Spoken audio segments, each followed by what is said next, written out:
isn't a lot of this overregulation? Isn't that, if we rolled back a lot of the regulatory burdens that we've been imposing, wouldn't that improve the economy?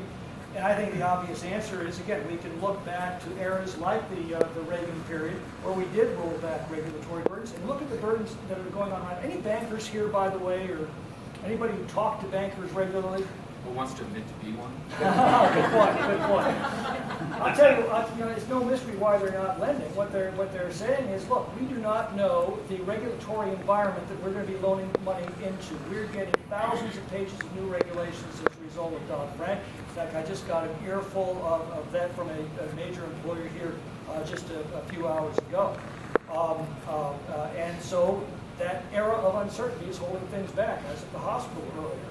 The Obamacare regulations, thousands and thousands of pages of regulations, are not only throwing them into a tailspin, but we're hearing reports now all across the country of, in fact, there's a name for them, 29ers, folks that have been called into their companies, and the conversation pretty much goes something like this. Look, we love you guys who helped us build our business, but here's how much we make, here's how much Obamacare costs us. You understand we can't do both, so we've got basically two alternatives. Cut back the hours to 29 hours so that we get in under the threshold, or fire 10 of you so that we're under 50 employees. These are very, very real costs, and I think that they're having a big impact on the economy. We're about to see that, I think, here in California. One of the most draconian regulatory measures, I think, that has ever been enacted in the state is our own AB 32, which orders a radical cutback in carbon dioxide emissions in an effort to save planet Earth from global warming. And by the way, I am not a global warming denier. I believe that there is a wealth of evidence that the planet has been warming since the last ice age on and off, but I don't think it has a lot to do with your SUV. The impact of these policies across entire sectors of California's economy is just awesome.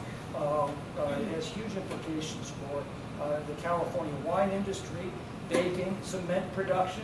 In order to produce a ton of cement, you have to release a ton of carbon dioxide. That's the chemical process by which it works.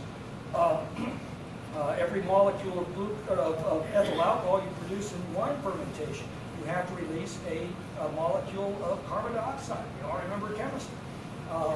Passenger transportation, cargo transportation, energy production. I've talked to senior executives in two refineries, one company with the Northern California, another with the Southern California oil refinery. I asked them, how are you dealing with AB 32? And they said, we're fine for right now, we can get enough credits. But they both said the same thing. 2015, we have to shut down. It's just black and white. There's no alternative. If these policies act on the economies, I'm afraid they will, we're going to be the canary in the coal mine on the real economic damage that overregulation can do.